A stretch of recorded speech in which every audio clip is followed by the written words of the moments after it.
नमस्कार दर्शकबृंद आमी डॉक्टर तपन चौधरी आमार योगभूमिया चैनेले आपनादेर सबाइके स्वागत जानाई। आशा करी आपनारा सबाई सुस्थ आछेन एबं भालो आछेन। दर्शकबृंद आज आमी आपनादेर सामने एमन एकटा होमिओपैथिक औषध निये आलोचना करब जेटा निये खूब एकटा बेशी केउ आलोचना करे ना बा जेटा निये खूब एकटा बेशी किछु आपनि यूट्यूबे भिडियो पाबेन। दर्शकबृंद अनेक समय आपनारा अनेकेई कमेंट करें বিভিন্ন ভিডিওর নিচে যে আপনাদের অনেকেরই কিন্তু গ্যাস অ্যাসিডের সমস্যা রয়েছে, অনেকের কনস্টিপেশনের সমস্যা রয়েছে, অনেকের বদহজমের সমস্যা রয়েছে।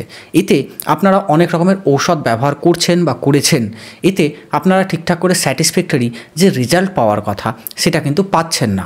বিভিন্ন সময়ে বিভিন্ন ঔষধ ঠিকঠাক করে কিন্তু কাজ করছে না। তাই দর্শকবৃন্দ আজ আমার এই আলোচনা, আশা করব আপনারা ভিডিওটা স্কিপ না করে পুরোটা দেখবেন। দর্শকবৃন্দ আমরা যখন কোনো খাবার খাই সেই খাবারটা যখন আমাদের পাকস্থলীতে পৌঁছায় তখন আমাদের শরীরে বিভিন্ন রকম হরমোনের সহায়তায় এন্ডোপেপটিজেস ক্ষরণ হয় এবং এর জন্য আমাদের খাবার হজম হয়। এন্ডোপেপটিজেসগুলো কী করে যে আমাদের খাবার হজম করতে কিন্তু সহায়তা করে। এই এন্ডোপেপটিজেসগুলো হলো ট্রিপসিন, কাইমোট্রিপসিন এবং পেপসিন।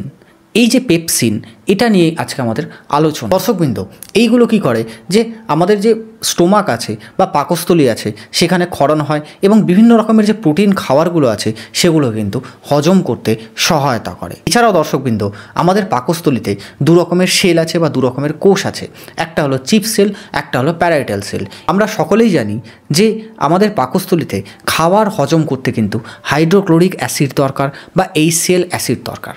এই যে সেল কি করে পেপসিনোজেন ক্ষরণ করে এবং প্যারাইটাল সেল যেটা আছে সেটা কি করে HCl ক্ষরণ করে।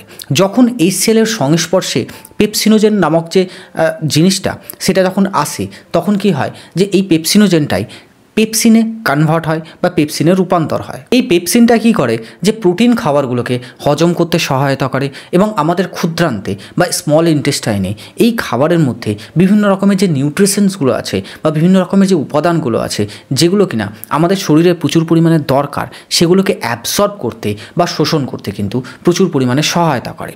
তবে দর্শকবৃন্দ যদি কারো ক্ষেত্রে দেখা যায় যে এই পেপসিন নামক যে উৎসেচকটা আছে সেটা ঠিকঠাক করে রিলিজ হচ্ছে না বা সেটা ঠিকঠাক করে তৈরি হচ্ছে না, তাদের ক্ষেত্রে কিন্তু এই বদহজমের সমস্যা, এই হজমের গণ্ডগোল বা কারো কারো ক্ষেত্রে দেখতে পাওয়া যায় তাদের পেট ভারের সমস্যা রয়েছে, কারো ক্ষেত্রে কনস্টিপেশনের সমস্যা থাকে, কারো ক্ষেত্রে বমিভাবের সমস্যা থাকে, কারো ক্ষেত্রে কোষ্ঠকাঠিন্যের সমস্যা থাকে, কারো ক্ষেত্রে ঢেকুর ওঠার মতো বিভিন্ন রকমের সমস্যা কিন্তু আমরা দেখতে পাই। অবস্থায় কোনো রোগী যখন আমার কাছে আসে তখন আমি রোগীর সমস্ত লক্ষণ বা রোগীর যে সমস্ত সমস্যা সেটাকে দেখে বা সেটাকে বিচার করে আমি তাকে পেপসিনাম যে হোমিওপ্যাথিক মেডিসিনটা আছে সেটা কিন্তু দিয়ে থাকি। দর্শকবৃন্দ এইবার আমরা বলবো বা এইবার আমরা জানবো যে এই পেপসিনাম যে হোমিওপ্যাথিক মেডিসিনটা আছে এটা আসলে কি। এটা একটা সারকোট মেডিসিন এবং মেডিসিনটা দর্শকবৃন্দ ডিরেক্টলি কিন্তু পেপসিন থেকে তৈরি হয়। আপনাদের অনেকেরই মনে কোশ্চেন হতে পারে যে এই সারকট মেডিসিনটা কী বা সারকট মেডিসিন জিনিসটাই বা কী। দর্শকবৃন্দ সারকট মেডিসিন মানেই হলো যে কোনো একটা হেলদি যে পশু রয়েছে সেই পশুর কোনো একটা হেলদি কোষ থেকে বা সেই কোষ থেকে যদি কোনো সিক্রেশন বেরোয় বা কোনো রস বেরোচ্ছে সেইখান থেকে একটা ঔষধ তৈরি করা হয় যার মধ্যে হিলিং যে পাওয়ারটা অনেকটা কিন্তু বেশি থাকে। এইবার আমি বলবো দর্শকবৃন্দ যে এই পেপসিনাম যে হোমিওপ্যাথিক মেডিসিনটা আছে এটার মেন কাজ কী বা কোথায় এই ঔষধটা কীভাবে কাজে লাগে। দর্শকবৃন্দ প্রথমত পেপসিনাম যে হোমিওপ্যাথিক মেডিসিনটা আছে এটা কিন্তু যদি কারো বারবার হজমের গণ্ডগোল হচ্ছে, বারবার তার বদ হজমের সমস্যা হচ্ছে সেগুলোতে কিন্তু খুব ভালো কাজ করে। এছাড়াও অনেকের ক্ষেত্রে দেখা যায় যে অনেকেরই কিন্তু প্যানক্রিয়াসে বিভিন্ন রকমের সমস্যা থাকে বা পেটে হজমের গণ্ডগোল হচ্ছে সেটা কিনা প্যানক্রিয়াটিক কোনো একটা কারণের জন্য হচ্ছে বা প্যানক্রিয়াসের কোনো একটা ডিফল্টের জন্য হচ্ছে বা হয়তো প্যানক্রিয়াসে তার কোনো সমস্যা রয়েছে তার জন্য তার প্রচুর পরিমাণে অ্যাসিডের সমস্যা হচ্ছে, তার জন্য তার প্রচুর পরিমাণে বদ হজমের সমস্যা হচ্ছে। এই সব সমস্যার ক্ষেত্রেও কিন্তু আপনি পেপসিনাম যে হোমিওপ্যাথিক মেডিসিনটা আছে সেটা কিন্তু সেবন করতে পারেন। এছাড়াও দর্শকবৃন্দ অত্যাধিক পরিমাণে অ্যাসিডের সমস্যায়, এছাড়াও অত্যাধিক পরিমাণে গ্যাসের সমস্যায়, যাদের কিনা ডায়াবেটিসের সমস্যা রয়েছে তার সাথে তার যদি গাউটের সমস্যা থাকে বা ইউরিক অ্যাসিড বেড়ে যাচ্ছে তাদের ক্ষেত্রে এই পেপসিনাম যে হোমিওপ্যাথিক মেডিসিনটা আছে সেটা খুব ভালো কাজ করে।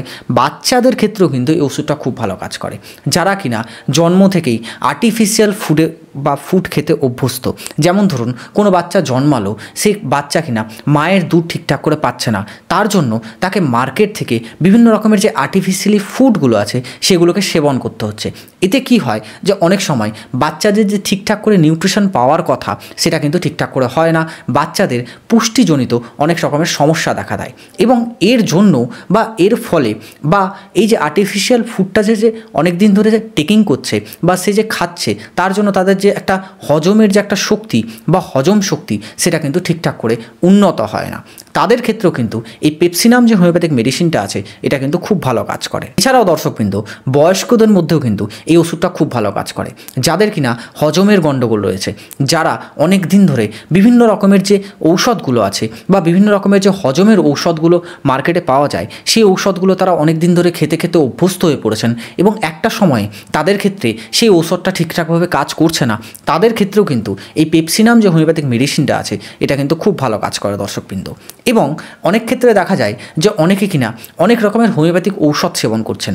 যেমন ধরুন অনেকে গ্যাসের জন্য নাক্সমিকা ইউজ করতে পারেন, অনেকে গ্যাসের জন্য কার্বোভেজ ইউজ করতে পারেন, লাইকোপোডিয়াম ইউজ করতে পারেন, ন্যাট্রাম ফস ইউজ করতে পারেন, ন্যাট্রাম সালফ ইউজ করতে পারেন, ইত্যাদি আরও অনেক ঔষধ আছে যেগুলো ইউজ করতে পারেন। আমি যেগুলো এই ভিডিওতে বললাম সেগুলোই কিন্তু বেশিরভাগ ইউজ করতে দেখতে পাওয়া যায় মানুষদের মধ্যে, এবং তারা নিজে নিজেই ঔষধ অনেক দিন ধরে ইউজ করছেন বা হয়তো কোনো ডাক্তারবাবুর সহায়তায় তিনি সেই ঔষধটা অনেক দিন ধরে সেবন করছেন। এবং একটা সময় কি হচ্ছে যে এই হোমিওপ্যাথিক ঔষধগুলো তার যে স্যাটিসফ্যাক্টরি রেজাল্ট সেই পেশেন্টের বা সেই রোগীর পাওয়ার কথা তিনি কিন্তু ঠিকঠাক করে পাচ্ছেন না, তাদের ক্ষেত্রেও এই পেপসিনাম যে হোমিওপ্যাথিক মেডিসিনটা আছে এটা কিন্তু খুব ভালো কাজ করে দর্শকবৃন্দ। এছাড়াও অনেকের ক্ষেত্রে দেখা যায় যে গ্যাসের সমস্যার জন্য বা বদহজমের সমস্যার জন্য তাদের কিনা পায়খানা করতে সমস্যা হচ্ছে বা তাদের কনস্টিপেশনের সমস্যা হচ্ছে বা তাদের কোষ্ঠকাঠিন্যের সমস্যা হচ্ছে, তাদের ক্ষেত্রেও এই পেপসিনাম যে হোমিওপ্যাথিক মেডিসিনটা আছে এটা কিন্তু খুব ভালো কাজ করে দর্শকবৃন্দ। এইবার আমি বলবো যে এই যে পেপসিনাম হোমিওপ্যাথিক মেডিসিনটা আছে এর আইডিয়াল ডোজ কি। পেপসিনাম 3x পোটেন্সি, এটা কিন্তু দর্শকবৃন্দ ট্রাইচুরেশন ট্যাবলেট এবং এটা সেফ, আপনি কিন্তু এটা সেবন করতে পারেন আপনার বিভিন্ন রকমের হজমের গণ্ডগোলে বা হজমের সমস্যায়। কিভাবে সেবন করবেন না, 2টো করে ট্যাবলেট দিনে 3 বার খাওয়ার 15 মিনিট আগে চুষে হাফ কাপ নর্মাল জলের সাথে আপনি কিন্তু এই ওষুধটা সেবন করতে পারেন। এই ট্রাইচুরেশন ট্যাবলেটটা কোনো একটা বাচ্চাকে দিচ্ছেন যে বাচ্চাটা আর্টিফিশিয়াল ফুড খাচ্ছে, তাদের ক্ষেত্রে আপনি কিন্তু এই পেপসিনাম 3x যে ট্যাবলেটটা আছে সেই ট্যাবলেটটা একটা করে ট্যাবলেট 1 চামচ জলের সাথে মিশিয়ে বা 1 চামচ জলের সাথে গুলে দিনে একবার খাওয়ার আগে আপনি বাচ্চাটাকে দিতে পারেন। এতে দেখবেন তার কিন্তু আস্তে আস্তে হজমের যে সমস্যা বা বদহজমের যে সমস্যা সেটা কিন্তু আস্তে আস্তে ঠিক হতে থাকবে। নেক্সট বলবো দর্শকবৃন্দ, আপনি কিন্তু লিকুইডে পেপসিনাম 30 যে পোটেন্সিতে আছে সেটা কিন্তু সেবন করতে পারেন। এক্ষেত্রে ডোজ হবে 5 ফোঁটা করে দিনে একবার, সকালে ঘুম থেকে উঠে খালি পেটে আপনি কন্টিনিউয়াসলি 2 থেকে 3 সপ্তাহ কিন্তু সেবন করতে পারেন। দর্শকবৃন্দ, পেপসিনাম 30 কিন্তু অ্যাডাল্টদের ক্ষেত্রে বা বয়স্কদের ক্ষেত্রে কিন্তু খুব ভালো কাজ করে। তাছাড়াও এই ওষুধটা সেফ, এই ওষুধটা আপনি যে কোনো ঔষধের সাথে কিন্তু সেবন করতে পারেন।